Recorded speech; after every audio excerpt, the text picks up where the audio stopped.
Hello दोस्तों, नमस्कार। स्वागत है आप सभी का हमारे यूट्यूब चैनल पर। जैसा कि आप सभी को विदित है, हम पीवाईक्यूज की जो सीरीज है 2026 के लिए इसको सॉल्व कर रहे हैं, जिसमें कि हम पॉलिटी के पीवाईक्यूज को सबसे पहले हल कर रहे हैं। और इसमें हमने फंडामेंटल राइट्स, डीपीएसपी और अदर जो भी historical background of the constitution है, उससे रिलेटेड जो क्वेश्चंस है वो हमने लास्ट क्लास में फिनिश कर लिए हैं। अब जो हमारा नया टॉपिक है, हम उसको सॉल्व करने वाले हैं, जिसमें कि आज हम डिस्कस करेंगे सिस्टम ऑफ गवर्नमेंट कि गवर्नमेंट जो है वो किस तरीके से फॉर्म होती है, उसके बारे में हम जानेंगे। और पार्लियामेंट के अंदर से ये कैसे उभर कर आती है, इसको आज हम देखेंगे। ठीक है। इसी प्रकार से हम देखेंगे कि जो एग्जीक्यूटिव है या लेजिस्लेचर है, उनके बीच में क्या रिलेशन है, वो सारी चीजें हम आज के डिस्कशन में यहाँ पे देखेंगे। और जो ये क्वेश्चंस होंगे, ये आपका फाउंडिंग स्टोन की तरह साबित होगा, जिससे कि आप आने वाले जो भी पेपर देंगे, उसके लिए आप अपनी जो एनालिसिस है उसको बिल्डअप कर सकते हैं। तो चलिए शुरू करते हैं आज के फर्स्ट क्वेश्चन के साथ। A parliamentary system of government is one in which a political party is the parliament are represented in the government. B क्या है? The government is responsible to the parliament and can be removed by it. C क्या है? The government is elected by the people and can be removed by them. D क्या है? The government is chosen by the parliament but cannot be removed by it before completion of the fixed term. तो हमको बताना है कि जो parliamentary system है, उसमें गवर्नमेंट को किस तरीके से डिफाइन किया जाता है। तो पहला ऑप्शन क्या बोल रहा है? Political parties in the parliament are represented in the government. कि जो पॉलिटिकल पार्टी ये होती है, सभी उनको रिप्रेजेंट किया जाता है गवर्नमेंट में, पार्लियामेंट के अंदर। Is it so? नहीं, ऐसा नहीं है। क्योंकि सभी पॉलिटिकल पार्टीज का रिप्रेजेंटेशन जरूरी नहीं है कि पार्लियामेंट में हो। क्यों? क्योंकि यहाँ पे डेमोक्रेसी है, इलेक्शन होते हैं, और इलेक्शन में जो विन करेगा वही पार्लियामेंट में जाकर बैठेगा। मैंडेट चाहिए पार्लियामेंट में जाने के लिए। तो वो जरूरी नहीं है कि सभी पॉलिटिकल पार्टीज को मिले, बट जिनको मिलेगा वो यहाँ पे जाएंगे। ओके। तो पहला स्टेटमेंट नहीं है हमारा answer. The government is responsible to the parliament and can be removed by it. तो जो गवर्नमेंट है, क्या वो रिस्पॉन्सिबल होती है पार्लियामेंट के लिए? Yes, the government is responsible to parliament and parliament can remove government any time. So option B will be the correct answer of our question. जो थर्ड स्टेटमेंट है वो क्यों रॉन्ग है? The government is elected by the people and can be removed by them. ये statement ठीक है, सही है, बट ये इसके बाद आता है। ये जो बात है इस स्टेटमेंट में, ये डेमोक्रेसी की जा रही है। It is talking about democracy. But हमसे पूछा क्या गया है? पार्लियामेंट्री सिस्टम ऑफ गवर्नमेंट का। तो पार्लियामेंट्री सिस्टम ऑफ गवर्नमेंट क्या होती है? जहां पे जो गवर्नमेंट है, उसको जो पार्लियामेंट है वो कभी भी हटा सकती है।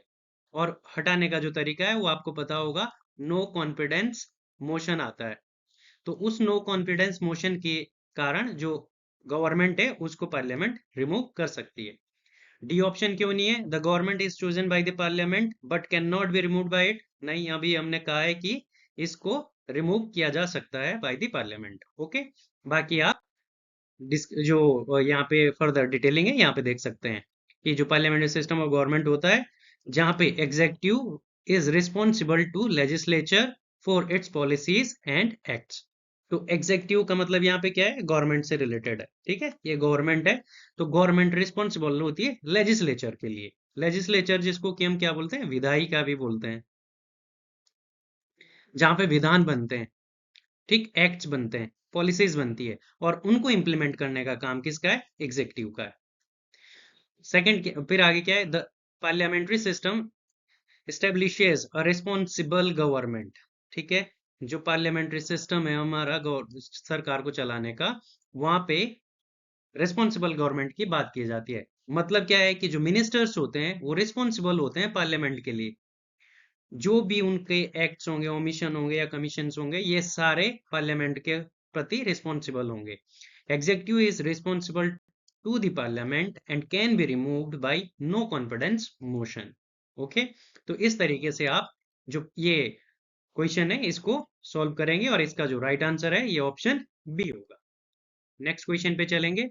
इन the context of India, which one of the following is the characteristics appropriate for bureaucracy? तो आपको बताना है कि निम्नलिखित में से जो ब्यूरोक्रेसी का फीचर है वो कौन सा दिखाता है। तो पहला क्या है, ए बता रहा है an agency for widening scope of parliamentary democracy, कि एक एजेंसी होती है जो वाइडन करती है स्कोप पार्लियामेंट्री डेमोक्रेसी का। B, an agency for is strengthening the structure of federalism, कि एक एजेंसी है जो फेडरलिज्म के स्ट्रक्चर को स्ट्रेंथन करती है।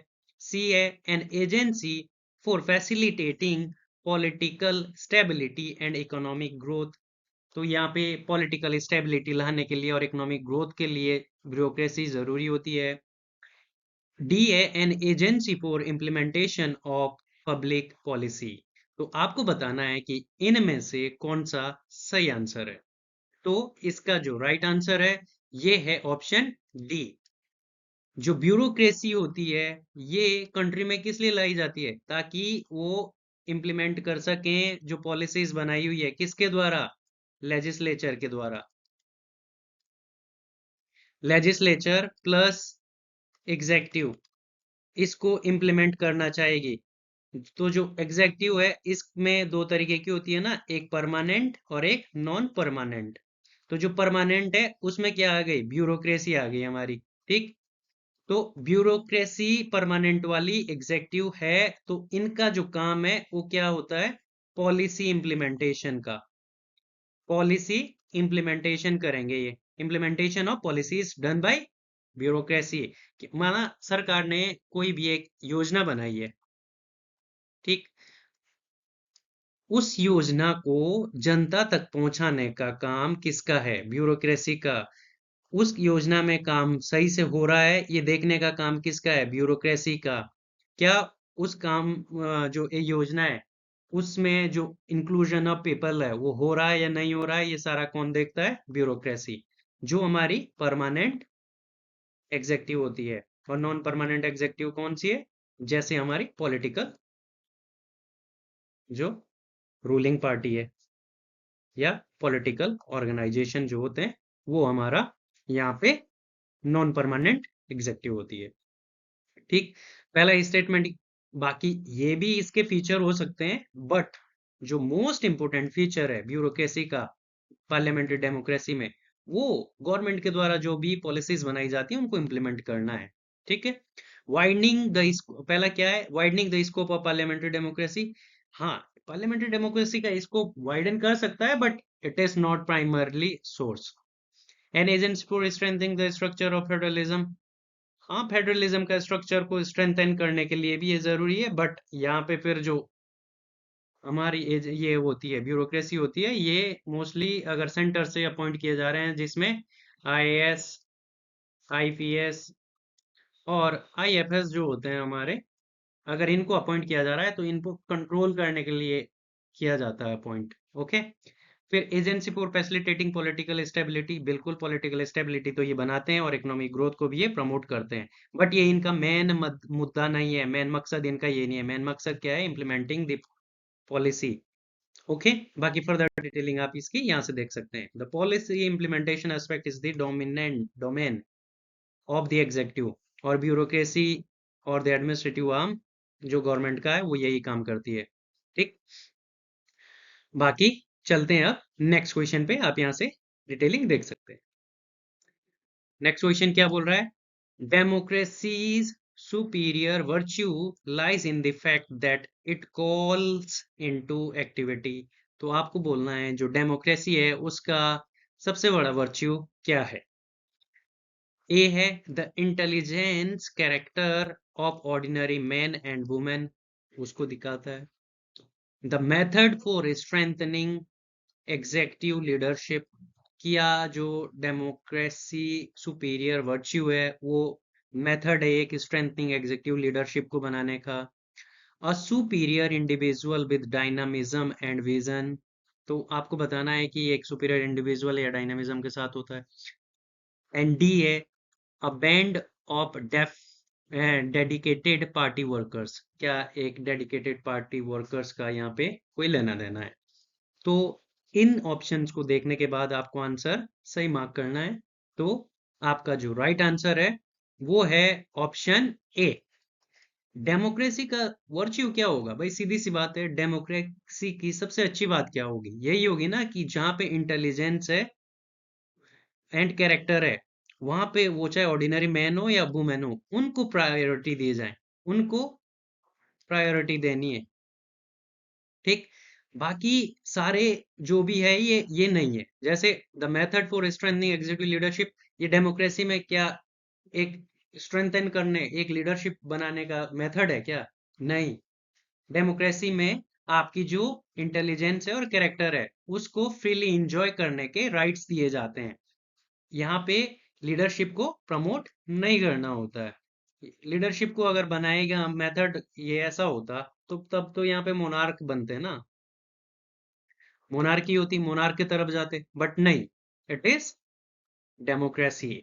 A superior individual with dynamism and vision, तो इसका भी कोई लेना देना नहीं कि एक इंडिविजुअल को बनाना है superior, no. A band of dedicated party workers, ये भी नहीं है। तो इसका जो राइट आंसर है ये ऑप्शन ए होगा। डिटेलिंग आप यहाँ से देख सकते हैं कि जो जॉन स्टुअर्ट मिल रहे हैं, ये एक मतलब फिलोसोफर थे पॉलिटिकल साइंस के।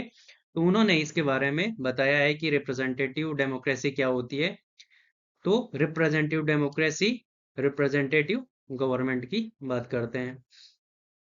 तो मिल कहते हैं कि टू क्रिटिकल क्राइटेरिया होते हैं गुड गवर्नमेंट के, कौन कौन से। एक तो टेंडेंसी होती है गवर्नमेंट की to promote common good, understood as promoting the virtue and intelligence of the people, जो हमको यहाँ पे ऑप्शंस में दिया गया है।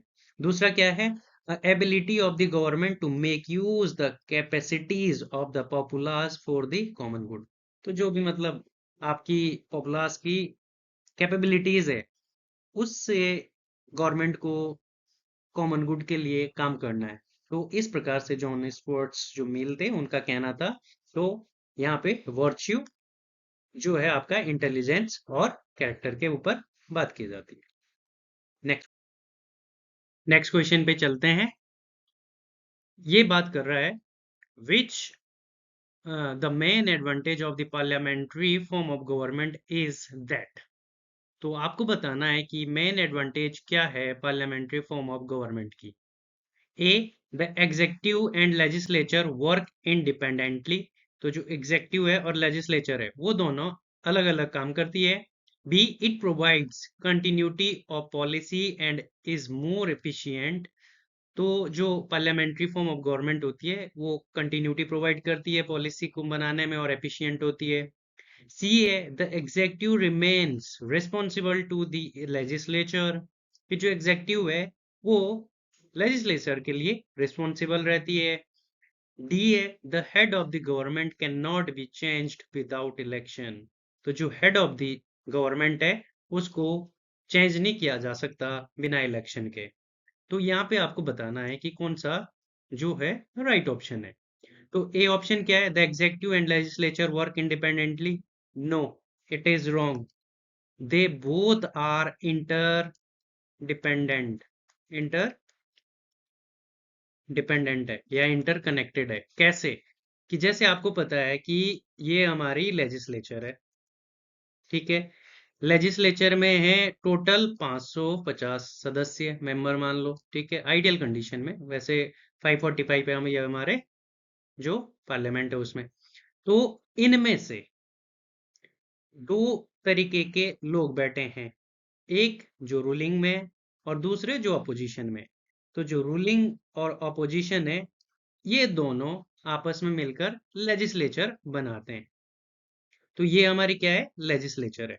अब इस रूलिंग जो भी यहाँ पे पार्टी है उन्होंने अपने लिए कुछ मिनिस्टर्स चूज कर रहे हैं, या जो भी यहाँ पे मिनिस्ट्री बनाएंगे, मिनिस्ट्री में काम करेंगे, वो एग्जेक्टिव बनती है। तो यहाँ पे क्या है, जो मंत्री बनते हैं हमारे, मिनिस्टर्स जो भी होंगे, वो सारे यहाँ पे विधायिका के अंदर से ही चुनकर आएंगे, लेजिस्लेचर के अंदर से ही एग्जेक्टिव का फॉर्मेशन होता है। तो जो एग्जेक्टिव है वो लेजिस्लेचर से फॉर्म होती है, और आपस में चेक एंड बैलेंस की हमने पहले भी बात करी थी कि जो गवर्नमेंट के तीन ऑर्गन है, जुडिशरी, लेजिस्लेचर और एग्जेक्टिव, ये तीनों आपस में एक दूसरे के ऊपर चेक एंड बैलेंस का काम भी करते हैं। ठीक है, तो इस प्रकार से जो पहला ऑप्शन है ये गलत है, क्योंकि इंडिपेंडेंटली काम नहीं करते हैं। दूसरा क्या है, it provides continuity of policy and is more efficient. भाई पार्लियामेंट्री फॉर्म ऑफ गवर्नमेंट में कंटिन्यूटी ऑफ पॉलिसीज नहीं देखा जाता है, ये मोनार्की में देखा जाता है, या चाइना जैसे कंट्रीज में देखा जाता है जहाँ पे कंटिन्यूटी बनी रहती है। क्यों? क्योंकि वहां पे जो हेड है वो एक ही है, head of the government is one. But India के केस में ऐसा नहीं है, तो ए भी नहीं है, बी भी गलत है, क्योंकि पार्लियामेंट्री फॉर्म ऑफ गवर्नमेंट में क्या है कि जो हेड होता है वो चेंज होते रहते हैं, दे कैन बी चेंज। तो B option also wrong. The executive remains responsible to the legislature. अब यहाँ पे जो हमने ये यहाँ पे बात बोली है कि एग्जेक्टिव जो होती है वो रिस्पॉन्सिबल होती है किसके प्रति? लेजिस्लेचर के प्रति। क्यों? क्योंकि ये लेजिस्लेचर से ही चुन के आए हैं, लेजिस्लेचर के अंदर से ही बन के आए हैं। तो ये लेजिस्लेचर के प्रति पार्लियामेंट्री फॉर्म ऑफ गवर्नमेंट का ये कैरेक्टरिस्टिक्स है कि वो जो लेजिस्लेचर है उसके प्रति जिम्मेदार रहेंगे। यहाँ पे सीधी सी बात, मतलब अगर इंडिया के कॉन्टेक्स्ट में बात की जाए तो जितने भी हमारे जो मंत्री होते हैं, मिनिस्टर्स होते हैं, they all are responsible to the Lok Sabha. वो लोकसभा के प्रति उत्तरदायी होते हैं। उनको रिस्पॉन्स देना है तो लोकसभा के लिए देना है। क्यों? क्योंकि लोकसभा क्या है, डायरेक्टली इलेक्टेड पीपल, जो जनता है उनके द्वारा डायरेक्टली इलेक्टेड मेंबर्स यहाँ पे भेजे जाते हैं। ठीक, इसलिए लोकसभा का जो माना जाता है ये हाउस ऑफ पीपल माना जाता है, कि यहाँ पे जो लोगों के द्वारा प्रतिनिधि चुने गए हैं वो डायरेक्टली भेजे गए हैं, और मिनिस्टर्स जो भी बनेंगे वो इस लोकसभा के प्रति जिम्मेदार होंगे, मींस वो जो जनता है उनके प्रति जिम्मेदार है। तो यहाँ पे जो करेक्ट आंसर है पार्लियामेंट्री फॉर्म ऑफ गवर्नमेंट का, वो यही होता है कि executive remain responsible to the legislature. मतलब जो हमारी सरकार है, गवर्नमेंट है, वो पार्लियामेंट के प्रति रिस्पॉन्सिबल होनी चाहिए। ठीक है, डी इसलिए नहीं है, the head of the government can not B change without election. भाई हेड ऑफ द गवर्नमेंट तो कभी भी चेंज हो सकते हैं। ठीक है, उसके लिए क्या है, इलेक्शन की जरूरत नहीं पड़ती हर बार। अभी जैसे हमारे प्राइम मिनिस्टर कौन है? नरेंद्र मोदी जी है। तो अभी इनको कोई, अगर दूसरा बीजेपी को कोई अपना प्राइम मिनिस्टर बनाना है तो ये इलेक्शन थोड़ी कराएंगे इसके लिए।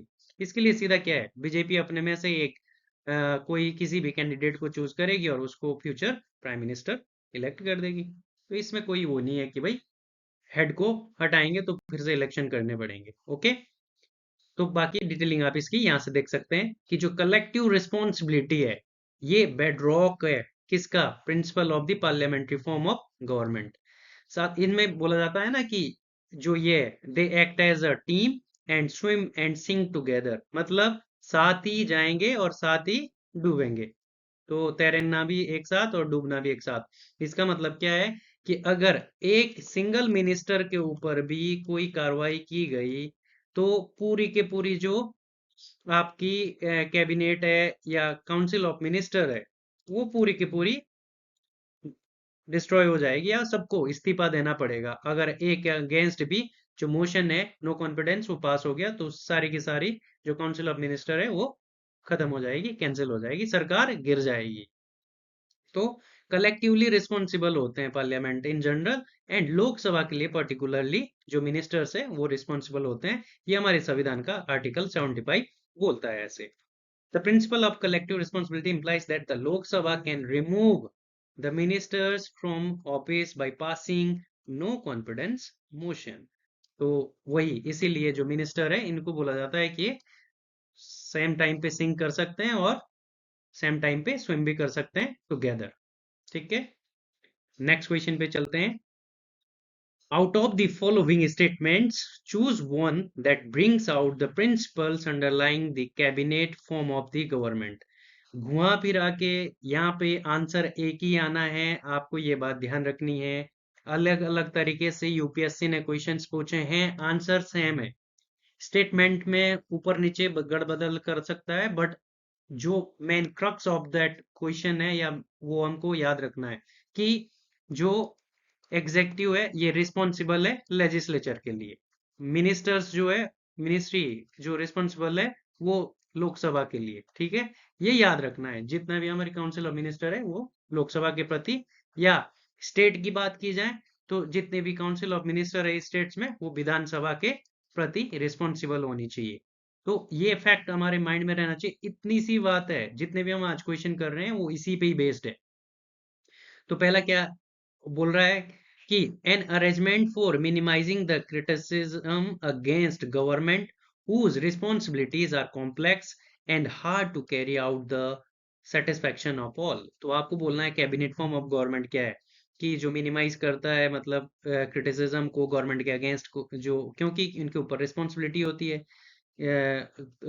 और कॉम्प्लेक्स इश्यूज होते हैं, क्योंकि सभी लोगों को सेटिस्फाई करना पड़ता है। तो पहला स्टेटमेंट ये बोल रहा है। वी क्या है, a mechanism for spreading up the activity of government whose responsibilities are increasingly day by day। कि जो मतलब मैकेनिज्म है for spreading the activities of government, क्योंकि जो गवर्नमेंट की जो रिस्पॉन्सिबिलिटीज है वो डे बाई डे बढ़ती जा रही है, तो उसके लिए है। सी क्या है, a mechanism of parliamentary democracy for ensuring collective responsibility of the government to the people.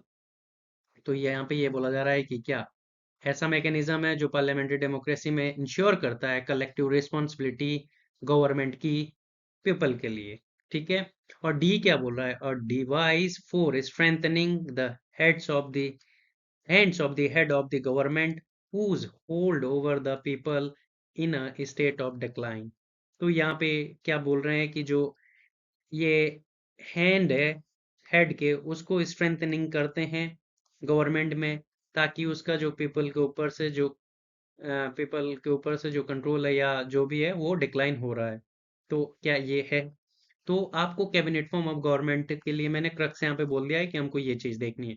तो इसका जो राइट आंसर है ये option C, a mechanism of parliamentary democracy for ensuring collective responsibility.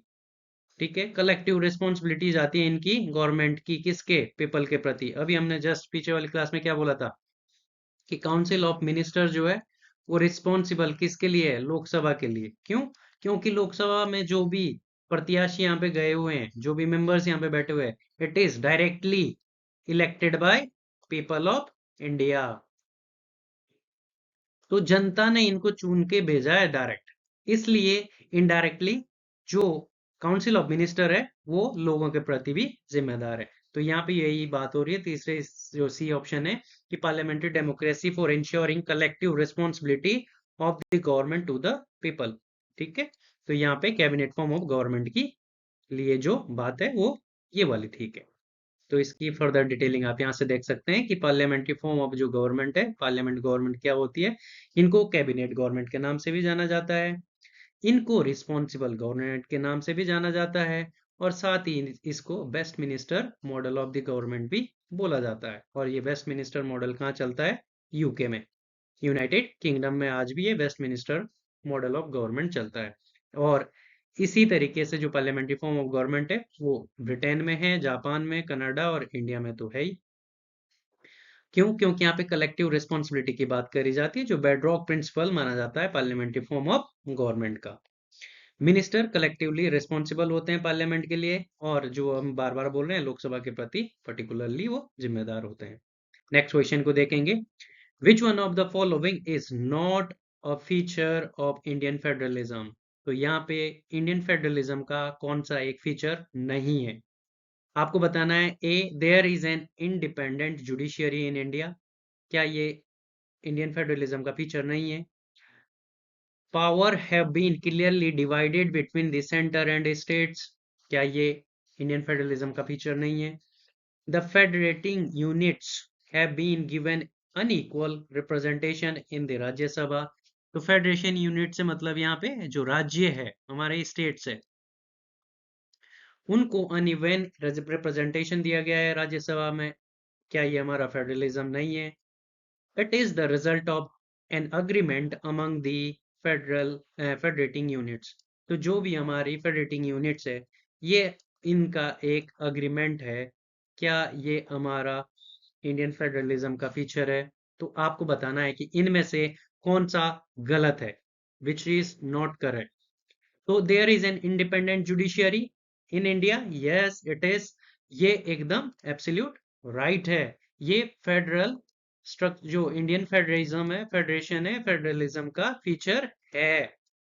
तो पहला स्टेटमेंट तो सही है, बट आंसर नहीं होगा। मतलब सही का मतलब क्या है कि फेडरलिज्म का फीचर है ये। दूसरा क्या है? Power have been clearly divided between centre and state, yes ये भी सही है।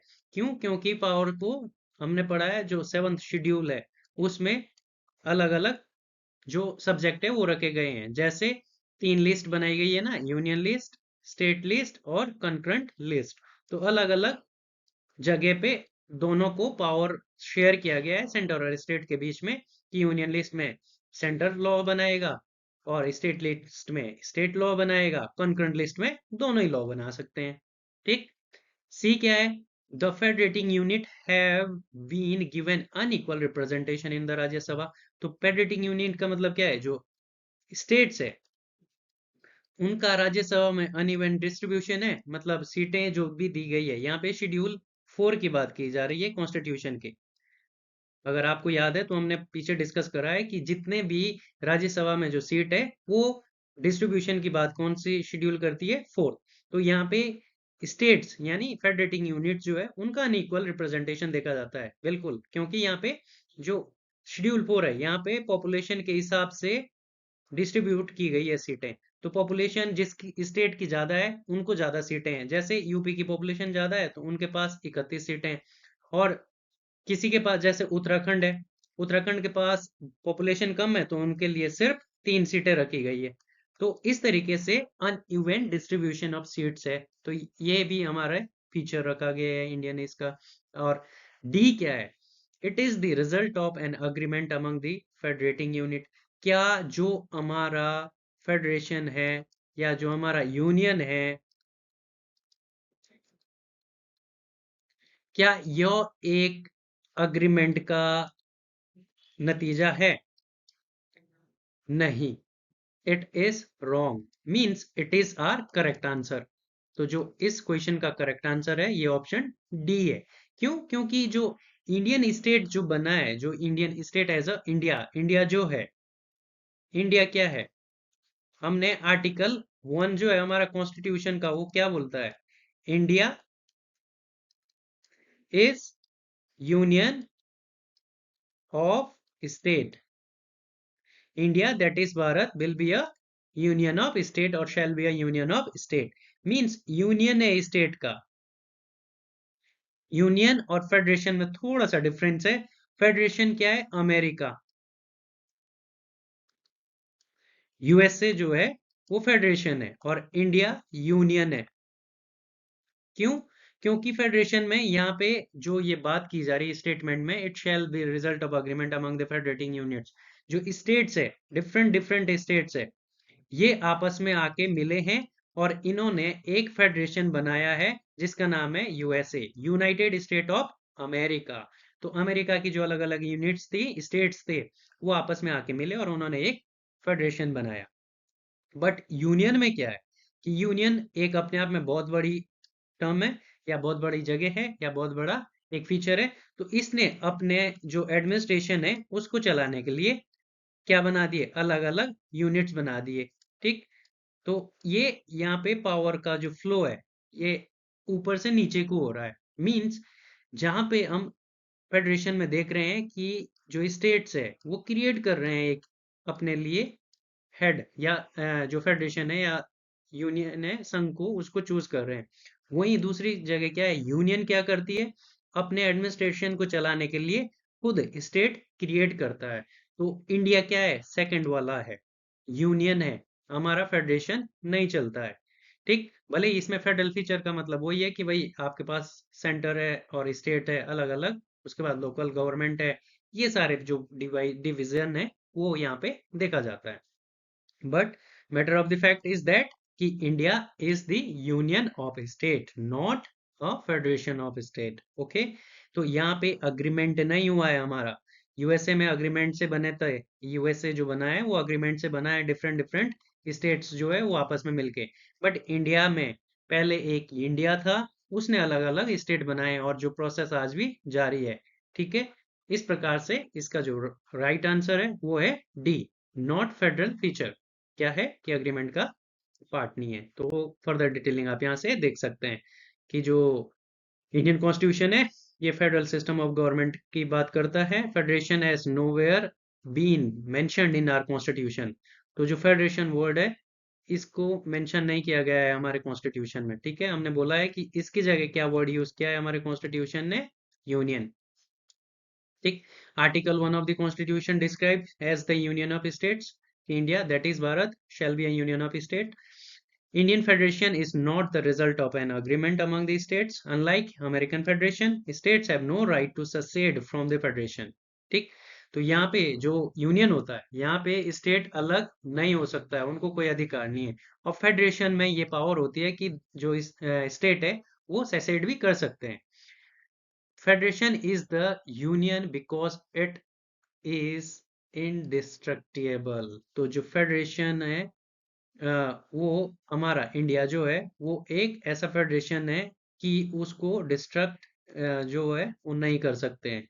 मतलब वो इनडिस्ट्रक्टिबल है, उसको कोई खत्म नहीं कर सकता है। So Indian federalism is not a result of an agreement. ठीक, तो इस तरीके से हमारा जो क्वेश्चन है इसका आंसर क्या था, ऑप्शन डी। नेक्स्ट क्वेश्चन पे चलेंगे।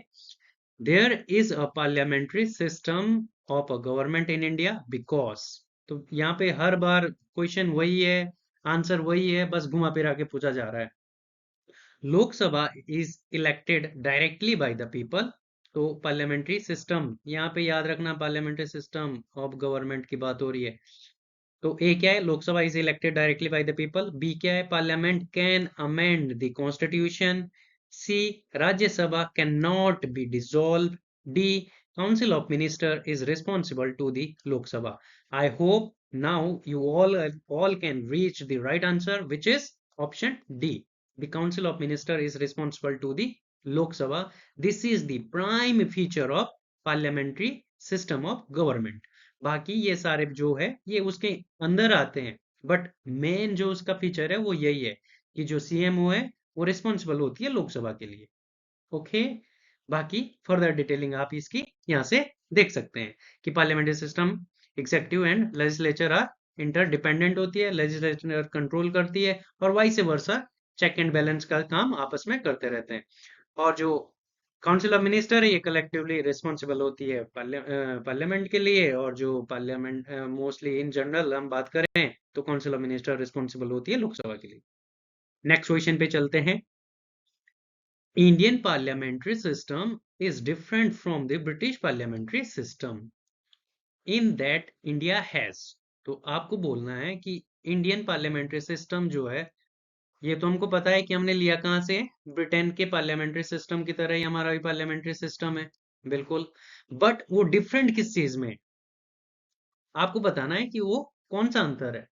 तो पहला है A, both real and nominal executive, कि रियल भी है और नॉमिनल एग्जेक्टिव है इंडिया में, इसलिए ये ब्रिटेन से अलग है। बी है सिस्टम ऑफ कलेक्टिव रिस्पॉन्सिबिलिटी, कि जो इंडिया में है वो सिस्टम ऑफ कलेक्टिव रिस्पॉन्सिबिलिटी देखा जाता है।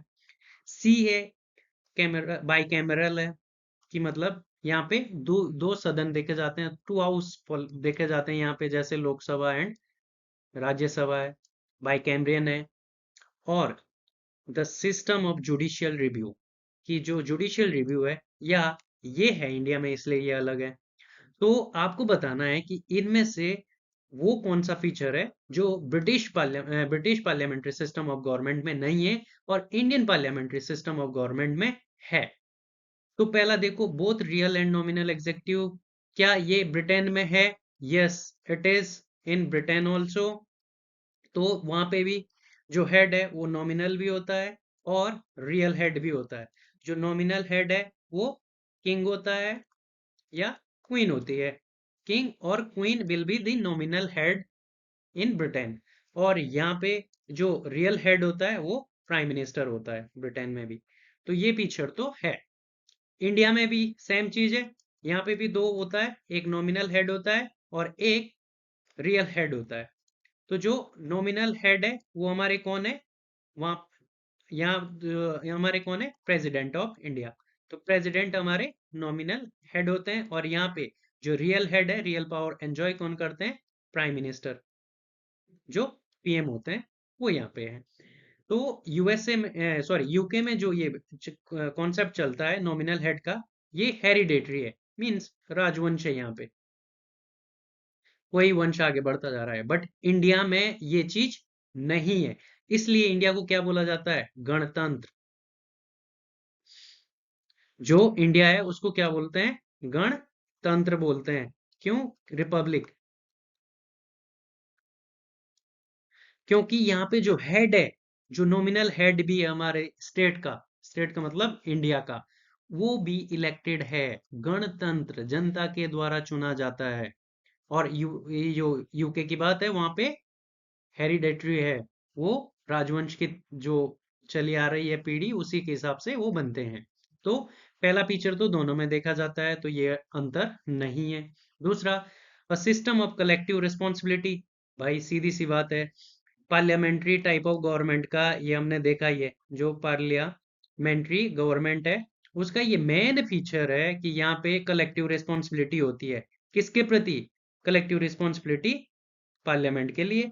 या रियल टर्म में देखा जाए, जनरल टर्म में, ये लोकसभा के लिए। इसको हाउस ऑफ पीपल भी बोलते हैं। मतलब जहां पे लोगों ने जो डायरेक्ट चुनकर भेजे हैं, उनके प्रति कलेक्टिव रिस्पॉन्सिबिलिटी होती है।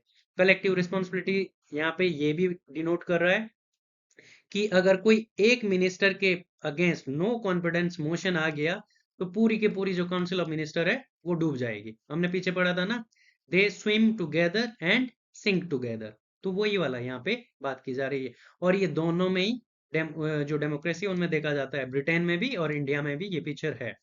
बाई कैमरल लेजिस्लेचर है, बिल्कुल इंडिया में भी है और यूके में भी ये दोनों ही फीचर देखे जाते हैं।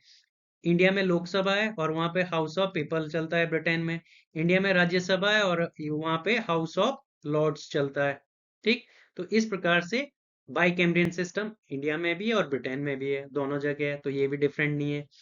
तो डिफरेंस क्या है, the system of judicial review is the right answer. Why is it is so, because in Britain यहाँ पे जो पार्लियामेंट है, उसको पावर दी गई है जुडिशियल रिव्यू के लिए। मतलब जुडिशरी का काम भी पार्लियामेंट ही करती है। पार्लियामेंट अपने में से कुछ मेंबर की कमेटी बनाएगी और वो कमेटी किसी भी मसले पे डिसीजन देगी। तो इस प्रकार से ब्रिटेन में यहाँ पे काम कौन करता है, पार्लियामेंट की जो गवर्नमेंट है, पार्लियामेंट फॉर्म ऑफ गवर्नमेंट है, वहां पे मेंबर ऑफ पार्लियामेंट ही उसमें जो कोर्ट के फॉर्म में आते हैं वो काम करते हैं। Whereas in India we have a well developed feature our Supreme Court, then we have High Court, then we have District Courts। Means हमारा एक पर्टिकुलर हेरारकिकल सिस्टम चलता है, जो कि हमने यूएसए के कॉन्स्टिट्यूशन से लिया है, ना कि ब्रिटेन से। तो बाकी तीन तो ये हमारे पार्लियामेंट्री सिस्टम ऑफ गवर्नमेंट के फीचर है, ठीक, जो यूके से मैच करते हैं। But the system of judicial review it is taken from USA, not match with what, Britain. क्यों, और जो हमारे देखो दिमाग लगाया है हमारे कॉन्स्टिट्यूशनल फ्रेम, और जो फ्रेम करने वाले थे उन्होंने कितना अच्छा लगाया दिमाग अपना, कि अगर हम जुडिशियल पावर भी जो ये हमारे इलेक्टेड रिप्रेजेंटेटिव है इनको ही दे देंगे या पार्लियामेंट को दे देंगे, तो तब तो फिर पार्लियामेंट के जो मन करा वो लॉ बनाएगी और उस तरीके से उसको इम्प्लीमेंट करेगी। तो सोच लो हमारी पार्लियामेंट के क्या हाल है, किस तरीके के लोग उसमें बैठे हुए हैं, किस किस तरीके के आप भाषण सुनते हो। पार्लियामेंट में अगर डिबेट आप सुनते हो तो देखते होंगे कि किस तरीके से लोग आपस में चिल्लाते चीखते हैं। लेवल ऑफ क्वालिफिकेशंस उनका क्या होता है, तो वो भी अगर जुडिशरी में बैठ जाते तो सोचो देश का क्या होता।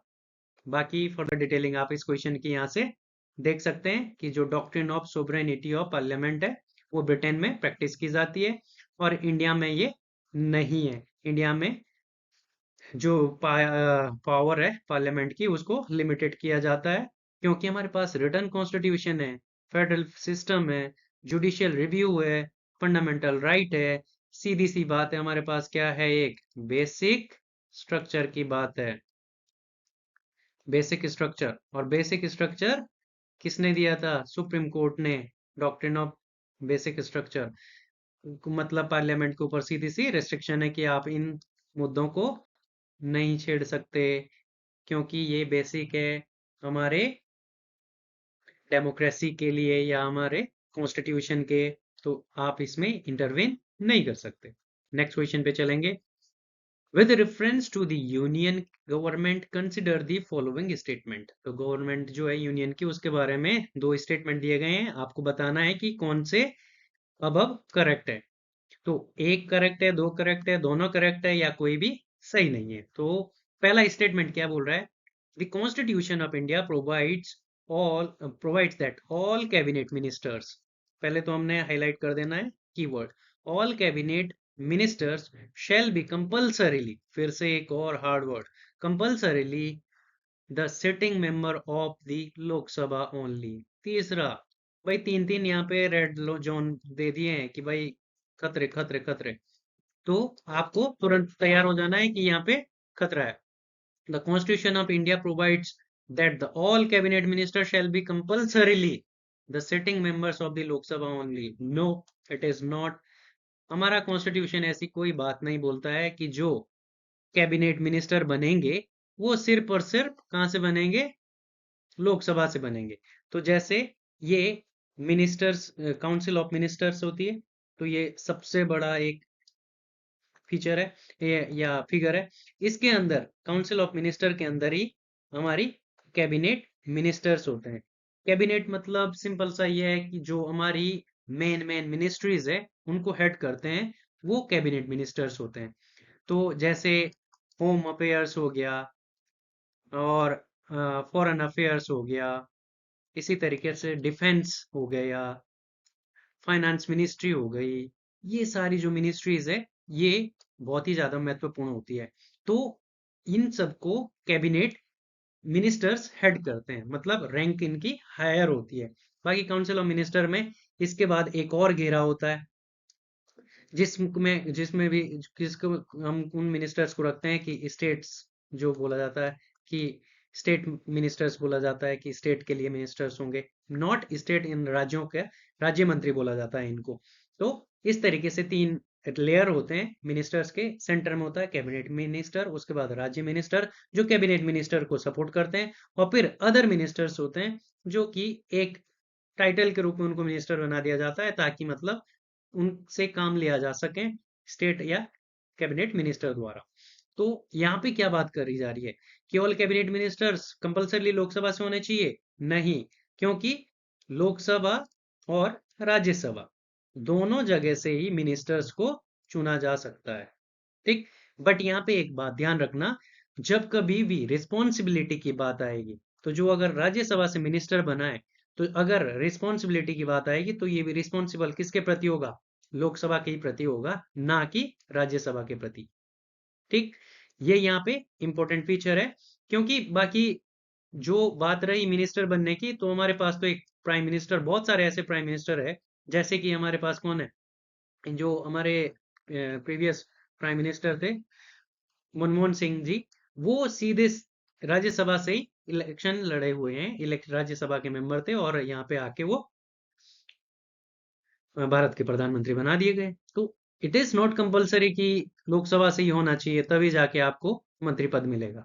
बट अगर रिस्पॉन्सिबल की बात आएगी कि आप रिस्पॉन्सिबल किधर होगे, राज्यसभा के प्रति नहीं, फिर लोकसभा के प्रति रिस्पॉन्सिबल होगे। ठीक है, तो पहला स्टेटमेंट गलत है। दूसरा है, the union cabinet secretariat operate under the direction of ministry of parliamentary affair. तो जो यूनियन का कैबिनेट सेक्रेटरिएट है वो मिनिस्ट्री ऑफ पार्लियामेंट्री अफेयर के अंडर काम करता है, तो आपको बताना है कि ये मिनिस्ट्री ऑफ पार्लियामेंट्री अफेयर के अंडर काम नहीं करता। जो कैबिनेट सेक्रेटरीट है ये सीधे पीएम के अंडर आता है, पीएमओ के अंडर आता है। प्राइम मिनिस्टर इसको सीधा डायरेक्ट देखता है। और जो कैबिनेट सेक्रेटरीट है, कैबिनेट जो सेक्रेटरी होता है, ये सबसे बड़ा यहाँ पे पद होता है।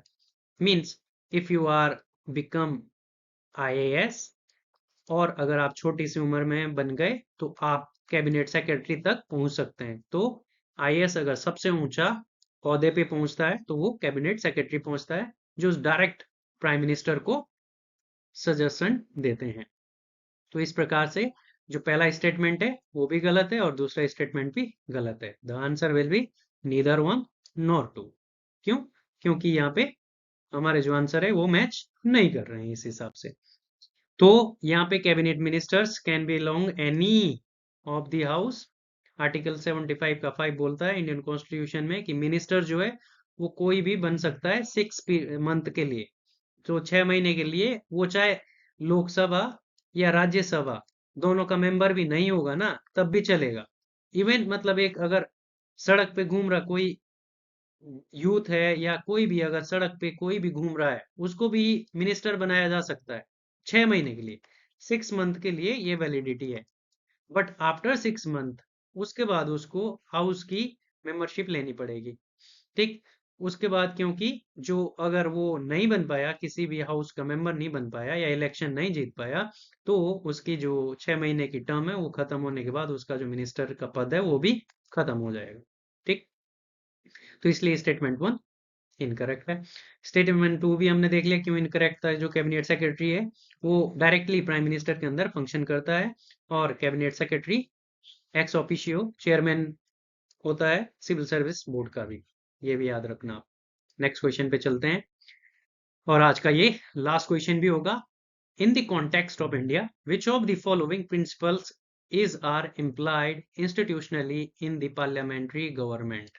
तो आपको बोलना है कि पार्लियामेंट्री गवर्नमेंट में कौन से जो स्टेटमेंट है वो लागू होते हैं। पहला स्टेटमेंट है cabin member of the cabinet are member of the parliament, के जो मेंबर कैबिनेट के हैं वो पार्लियामेंट के भी मेंबर होते हैं। दूसरा स्टेटमेंट बोल रहा है the minister hold the office till they enjoy the confidence in the parliament, तो ये भी आपको पता है। तीसरा है the cabinet is headed by the head of the state, जो कैबिनेट है उसको head of the state head करता है। तो आपको बताना है कि ऊपर जो भी हमारे पास ऑप्शन दिए हैं कौन से करेक्ट है यहाँ पे। तो 1 और 2 है, 2 और 3 है, 3 है या 1 2 3 सारे करेक्ट है। तो पहला स्टेटमेंट देखो the member of cabinet are member of the parliament.